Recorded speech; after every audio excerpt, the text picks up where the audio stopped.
ನಮಸ್ಕಾರಗಳಿರಿ. Stock market Kannada ಚಾನಲ್ಗೆ ಸ್ವಾಗತ, ಸುಸ್ವಾಗತ. ಇಲ್ಲಿನ ವಿಡಿಯೋದಲ್ಲಿ ನಮ್ಮ ಮಾರ್ಕೆಟ್ಗೆ ಸಂಬಂಧಪಟ್ಟಂತೆ ಹಾಗೂ ಕೆಲವು ಇಂಡಿವಿಜುವಲ್ ಸ್ಟಾಕ್ಗಳಿಗೆ ಸಂಬಂಧಪಟ್ಟಂತೆ, ಇನ್ನು ಕೆಲವು ಸೆಕ್ಟರ್ಗೆ ಸಂಬಂಧಪಟ್ಟಂತೆ ಇವತ್ತು ಬಂದಂತ ಬ್ರೇಕಿಂಗ್ ಸುದ್ದಿಗಳನ್ನ ತಿಳ್ಕೊಳ್ಳುವಂತ ಪ್ರಯತ್ನವನ್ನ ಮಾಡೋಣ. ಹಲವಾರು ಸುದ್ದಿಗಳನ್ನ ಕವರ್ ಮಾಡ್ತಾ ಇದ್ದೀನಿ, ಹಾಗಾಗಿ ವಿಡಿಯೋನ ಕೊನೆವರೆಗೂ ನೋಡಿ ಪೂರ್ತಿ ವಿಚಾರ ತಿಳ್ಕೊಳ್ಳಿ. ಮೊದಲಿಗೆ ಡಿಸ್ಕ್ಲೇಮರ್ ಕೊಡಲಿಕ್ಕೆ ಇಷ್ಟಪಡ್ತೇನೆ. ಇಲ್ಲಿ ಕವರ್ ಮಾಡ್ತಿರುವಂತಹ ಯಾವುದೇ ಸ್ಟಾಕ್ ಅನ್ನು ಕೂಡ ರೆಕಮೆಂಡ್ ಮಾಡ್ತಿಲ್ಲ. ನೀವು ಫರ್ದರ್ ಸ್ಟಡಿ ಮೆಡಿಟೇಷನ್ ನೋಡಬಹುದು. ಆಸ್ ಎ ಎಜುಕೇಶನಲ್ ಪರ್ಪಸ್ ನಾನು ವಿಡಿಯೋ ನಿಮ್ಮ ಮುಂದೆ ತರ್ತಾ ಇದ್ದೀನಿ. ಹಾಗೆ ಅಕೌಂಟ್ ಓಪನಿಂಗ್ ಲಿಂಕ್ ಡಿಸ್ಕ್ರಿಪ್ಷನ್ ಅಲ್ಲಿ ಸಿಗುತ್ತೆ. ಇಲ್ಲಿವರೆಗೂ ನೀವು ಮೋತಿಲಾಲ್ ಓಸ್ವಾಲ್ ಡಿಮ್ಯಾಟ್ ಅಕೌಂಟ್ ಅನ್ನು ಹೊಂದಿಲ್ಲ ಅಂತಂದ್ರೆ ಅಕೌಂಟ್ ಓಪನ್ ಮಾಡಬಹುದು. ಜೊತೆಗೆ ನೀವೇನಾದ್ರೂ ಸರ್ವಿಸ್ ಎಕ್ಸ್ಪೆಕ್ಟ್ ಮಾಡ್ತಿದ್ರೆ ಅಲ್ಲಿರುವಂತಹ ಫಾರ್ಮ್ ಅನ್ನು ಕೂಡ ಫಿಲ್ ಮಾಡಬಹುದು. ಹಾಗೆ ಅಕೌಂಟ್ ಓಪನ್ ಮಾಡುವಾಗ ಏನಾದ್ರೂ ಸಮಸ್ಯೆಗಳಾದ್ರೆ ಅಲ್ಲೇ ನಂಬರ್ ಇರುತ್ತೆ, ಕಾಂಟ್ಯಾಕ್ಟ್ ಮಾಡಬಹುದು. ನಮ್ಮ ಟೀಮ್ ಇಂದ ನಿಮಗೆ ಹೆಲ್ಪ್ ಕೂಡ ಸಿಗುತ್ತೆ. ಇನ್ನು ಅಕೌಂಟ್ ಓಪನ್ ಮಾಡುವ ಸಂದರ್ಭದಲ್ಲಿ ನಿಮಗೆ ಈ ಸೆಕ್ಷನ್ ಸಿಗುತ್ತೆ, add funds and scheme selection ಅಂತ. ಇಲ್ಲಿ ಪ್ರೀಮಿಯಂ ಸೆಲೆಕ್ಟ್ ಮಾಡಿ TRX20 ಸೆಲೆಕ್ಟ್ ಮಾಡಿ. ಇಲ್ಲಿ AMC 17 ಅಥವಾ ಬೇರೆ ಯಾವ್ದಾದ್ರು ಇದ್ರೆ ಅದನ್ನ TRX20 ಗೆ ಸೆಲೆಕ್ಟ್ ಮಾಡಿ ಪ್ರೊಸೀಡ್ ಕೊಡಿ. ಇನ್ನು ಸುದ್ದಿಗಳ ಕಡೆ ನಾವು ಮುಂದುವರಿಯೋಣ. ಮೊದಲಿಗೆ ಟ್ಯಾರಿಫ್ ಗೆ ಸಂಬಂಧಪಟ್ಟಂತೆ ಒಂದು ಸುದ್ದಿ ಬಂದಿದೆ ನೋಡುವುದು. Trump tariffs. US senators pressed for 25% tariff relief for India inside the closed door briefing. ಅಂದ್ರೆ ಇದು ರಿಪೋರ್ಟ್ ಮೂಲಕ ಬಂದಿರುವಂತಹ ಸುದ್ದಿ. US ನ ಸೆನೆಟರ್ ಗಳು ಟ್ರಂಪ್ ಭಾರತದ ಮೇಲೆ ಏನು 50% ಟ್ಯಾರಿಫ್ ಅನ್ನು ಹಾಕಿದ್ದಾರೆ, ಅದರಲ್ಲಿ 25% ರಿಲೀಫ್ ಮಾಡ್ಲಿಕ್ಕೆ ಪ್ರೆಷರ್ ಆಗ್ತಿದ್ದಾರೆ ಅಂತ ಸುದ್ದಿ. ಯಾಕೆ ಅಂತ ಈಗಾಗಲೇ ಎಲ್ರಿಗೂ ಗೊತ್ತಿರುವಂತದ್ದೇ. ಯಾವಾಗ ಅಮೆರಿಕ ಟ್ಯಾರಿಫ್ ಅಂತ ಟ್ರಂಪ್ ಹೊಡ್ಕೊಳಕ್ ಶುರು ಮಾಡಿದ್ರು, ಅವಾಗಿಂದ ಭಾರತ ಅದಕ್ಕೆ ತಲೆನೇ ಕೆಡಿಸ್ಕೊಳ್ಳದೆ ತನ್ನ ಬೇರೆ ದೇಶಗಳ ಜೊತೆಗಿನ ಸಂಬಂಧವನ್ನ ಇಂಪ್ರೂವ್ ಮಾಡ್ಕೊಳ್ಳಿಕ್ಕೆ ಪ್ರಯತ್ನ ಪಡ್ತಿದೆ. ಅದು ರಷ್ಯಾ ಆಗ್ಬೋದು, ಚೈನಾ ಆಗ್ಬೋದು, ಅಥವಾ ಇತರೆ ದೇಶಗಳಾಗ್ಬೋದು.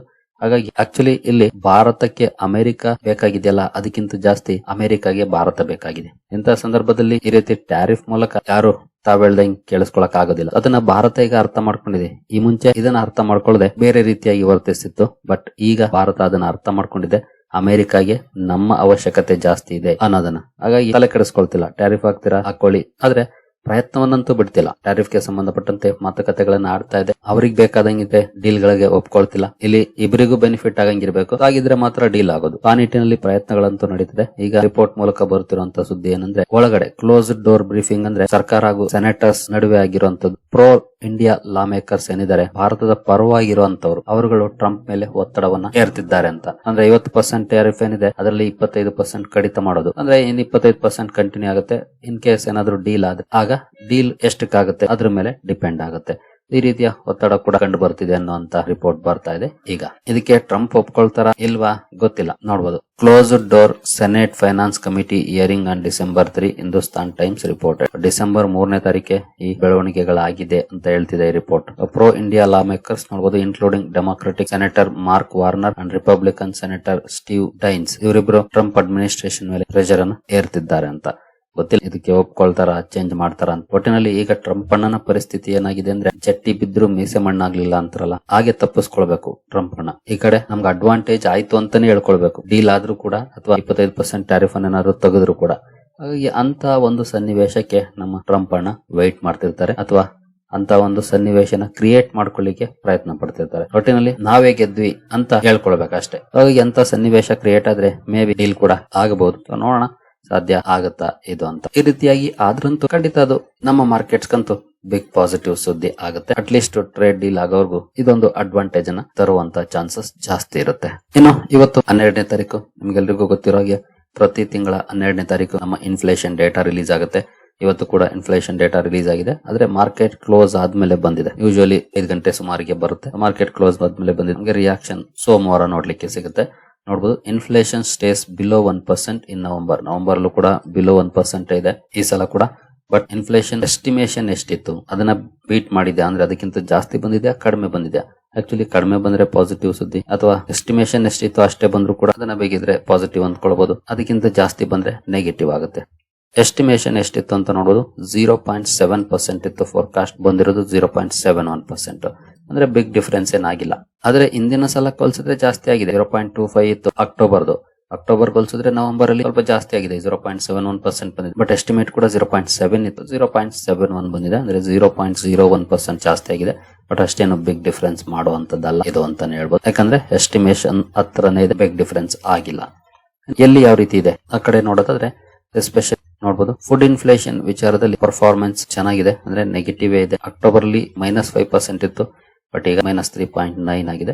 ಅಂದ್ರೆ ಪ್ರೈಸಸ್ ಸ್ವಲ್ಪ ಜಾಸ್ತಿ ಆಗಿದೆ ಕಂಪೇರ್ ಟು ಅಕ್ಟೋಬರ್. ಪ್ರೈಸಸ್ ನೋಡಬಹುದು, prices started inching up month on month ಒಂದಷ್ಟು ಪ್ರೈಸ್ ಗಳು ಜಾಸ್ತಿ ಆಗಿದೆ. ಮೀಟ್ ಅಂಡ್ ಫಿಶ್ ನೋಡಬಹುದು 0.48% ಅಂದ್ರೆ ಅಪ್ ಟು 0.5% ಜಾಸ್ತಿ ಆಗಿದೆ.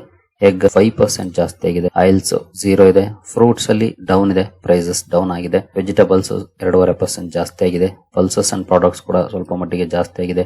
ಸ್ಪೈಸಸ್ ಜಾಸ್ತಿ ಆಗಿದೆ. ನೋಡ್ತಾ ಬಂದ್ರೆ ನಾವು ನೋಡಬಹುದು ಎರಡು ಪ್ರಾಡಕ್ಟ್ ಗಳದು ಕಮ್ಮಿ ಆಗಿರೋದು. ಎಜುಕೇಶನ್ 0.05%, ಹಾಗೆ ಫ್ರೂಟ್ಸ್ 0.92%. ಇನ್ನೆಲ್ಲ ಸ್ವಲ್ಪ ಮಟ್ಟಿಗೆ ಜಾಸ್ತಿ ಆಗಿದೆ. ಅಂದ್ರೆ ಸ್ಲೈಟ್ಲಿ ಜಾಸ್ತಿ ಆಗ್ತಾ ಇದೆ inflation, but still in good condition ಅಂತಾನೆ ಹೇಳ್ಬೋದು ಇದನ್ನ ನೋಡಿದ್ರೆ. ಇನ್ನು ಜ್ಯುವೆಲರಿ, ಆಯಿಲ್ಸ್, ಕಾಫಿ, ಅಪ್ಲಯನ್ಸಸ್ ಗೆ ಬಂದ್ರೆ ಇಲ್ಲೂ ಕೂಡ ಜಾಸ್ತಿ ಆಗ್ತಾ ಇದೆ. ಇಲ್ಲಿ ಇಯರ್ ಆನ್ ಇಯರ್ ಪರ್ಫಾರ್ಮೆನ್ಸ್ ನೋಡಬಹುದು. 72.6 ಇತ್ತು ಕೋಕೋನಟ್ ಆಯಿಲ್, ಈಗ 92.7 ಆಗಿದೆ. ಸಿಲ್ವರ್ ಅಲ್ಲಿ ನೋಡಬಹುದು 62.5, 65.5 ಇದೆ. ಕೋಕೋನಟ್ ಕೋಪ್ರಾ ನೋಡಬಹುದು. ಗೋಲ್ಡ್ ನೋಡಬಹುದು. Other ornaments, coconut coffee powder, raisin, ಕಿಶ್ಮಿಶ್, ಮೊನಾಕಾ, ಹೀಗೆ ಸಾಕಷ್ಟು ಪ್ರಾಡಕ್ಟ್ಸ್ ಇದೆ. ಇಲ್ಲೊಂದ್ಸಲ ಬೇಕಿದ್ರೆ ನೋಡ್ಕೊಳ್ಬಹುದು. ಒಟ್ಟಿನಲ್ಲಿ ಪ್ರೈಸಸ್ ಸ್ವಲ್ಪ ರೈಸ್ ಆಗಿದೆ compare to October, but still under control. ಜೊತೆಗೆ ಎಸ್ಟಿಮೇಷನ್ ಏನಿತ್ತು ಅಲ್ಲೇ ಬಂದಿದೆ, ಅಷ್ಟೇನು ಬಿಗ್ ಡಿಫರೆನ್ಸ್ ಆಗಿಲ್ಲ ಇನ್ಫ್ಲೇಷನ್ ವಿಚಾರದಲ್ಲಿ. ನೋಡೋಣ ಮಾರ್ಕೆಟ್ ಯಾವ ರೀತಿ ರಿಯಾಕ್ಟ್ ಮಾಡುತ್ತೆ ಸೋಮವಾರ ಅಂತ. ಇನ್ನು ಡ್ರೀಮ್ 11 ಗೆ ಸಂಬಂಧಪಟ್ಟಂತೆ ಒಂದು ಸುದ್ದಿ ಬಂದಿದೆ ನೋಡಬಹುದು. Dream 11 parent splits business into 8 startups after real money gaming ban. ನಿಮ್ಗೆಲ್ರಿಗೂ ಗೊತ್ತಿರೋ ಹಾಗೆ ಸರ್ಕಾರ ರಿಯಲ್ ಮನಿ ಗೇಮಿಂಗ್ ಗಳನ್ನ ಬ್ಯಾನ್ ಮಾಡ್ತು. ಬ್ಯಾನ್ ಮಾಡಿದ ನಂತರ ಡ್ರೀಮ್ 11 ಗೆ ಇಂಪಾರ್ಟೆನ್ಸ್ ಇಲ್ದಂಗ ಆಯ್ತು. ಅದಕ್ಕೆ ಮುಂಚೆ ಸಾಕಷ್ಟು ಸುದ್ದಿಯಲ್ಲಿ ಇರ್ತಿತ್ತು, ಒಳ್ಳೆ ಬಿಸ್ನೆಸ್ ಕೂಡ ಮಾಡ್ತಾ ಇತ್ತು. ಈಗ ಬಿಸ್ನೆಸ್ ಇಲ್ದಂಗಾಗಿದೆ. ಈಗ ಬೇರೆ ಬಿಸ್ನೆಸ್ ಗಳ ಕಡೆ ಗಮನವನ್ನ ಕೊಡ್ತಾ ಇದೆ. ನೋಡಬಹುದು ಕಂಪನಿಯನ್ನ 8 ಬಿಸ್ನೆಸ್ ಸ್ಟಾರ್ಟ್ಅಪ್ ಆಗಿ ಕಂಪನಿ ಸ್ಪ್ಲಿಟ್ ಮಾಡ್ತಾ ಇದೆ. ಟೋಟಲ್ ರೀಸ್ಟ್ರಕ್ಚರಿಂಗ್ ಅನ್ನು ಕಂಪನಿ ಮಾಡ್ತಿದೆ ಅಂತಾನೆ ಹೇಳ್ಬೋದು. Sports content platform FanCode, sports experiences platform Dream Set Go, cricket game Dream Cricket, artificial intelligence initiative Dream Sports AI, ಹಾಗೆ sports performance analytics app Dream Play, ಹಾಗೂ AI powered cricket prediction app Rush Line. ಈ ರೀತಿಯಾಗಿ ಹಲವು ಕಂಪನಿಗಳನ್ನಾಗಿ split ಮಾಡ್ತಾ ಇದೆ. ಇನ್ನು ಮಹಾರಾಷ್ಟ್ರ ಸರ್ಕಾರದಿಂದ ಒಂದು ಸುದ್ದಿ ಬಂದಿದೆ ನೋಡಬಹುದು. Maharashtra partners with Microsoft to deploy AI system for cyber crime investigations. Maharashtra ಸರ್ಕಾರ ಸೈಬರ್ ಕ್ರೈಮ್ ಇನ್ವೆಸ್ಟಿಗೇಷನ್ಸ್ ಗಾಗಿ ಮೈಕ್ರೋಸಾಫ್ಟ್ ಜೊತೆ ಒಪ್ಪಂದವನ್ನು ಮಾಡ್ಕೊಂಡಿದೆ. ಎಐ ಸಿಸ್ಟಮ್ ಡಿಪ್ಲಾಯ್ ಮಾಡ್ಲಿಕ್ಕೆ ಒಳ್ಳೆ ಬೆಳವಣಿಗೆ. ಇನ್ ಕೇಸ್ ಸೈಬರ್ ಕ್ರೈಮ್ ಕಡಿಮೆ ಆದ್ರೆ ಅದು ಖಂಡಿತ ಒಳ್ಳೆ ಸುದ್ದಿನೇ ಅಂತಾನೆ ಹೇಳ್ಬೋದು. ಇನ್ನು ಸಿಲ್ವರ್ ಅಲ್ಲಿ ರೆಕಾರ್ಡ್ ರ್ಯಾಲಿ ಕಂಟಿನ್ಯೂ ಆಗ್ತಾ, ಇವತ್ತು ಕೂಡ ಹಿಸ್ಟಾರಿಕ್ ಐ ಅನ್ನ ಟಚ್ ಮಾಡಿದೆ ಸಿಲ್ವರ್. ಹಾಗೆ ಗೋಲ್ಡ್ ಕೂಡ ಒಳ್ಳೆ ಪರ್ಫಾರ್ಮೆನ್ಸ್ ಅನ್ನ ಮಾಡ್ತಾ ಇದೆ. ಸಿಲ್ವರ್ ಕೂಡ ಈಗ ಆಲ್ ಟೈಮ್ ಐ ಅನ್ನ ಅಚೀವ್ ಮಾಡ್ತಾ ಇದೆ ದಿನೇ. ನೆಕ್ಸ್ಟ್ ರಿಲಯನ್ಸ್ ರಿಟೇಲ್ ಇಂದ ಒಂದು ಸುದ್ದಿ ಬಂದಿದೆ ನೋಡಬಹುದು. Reliance retail plans 2028 IPO. Q com ಅಂದ್ರೆ quick commerce growth to form key pillar.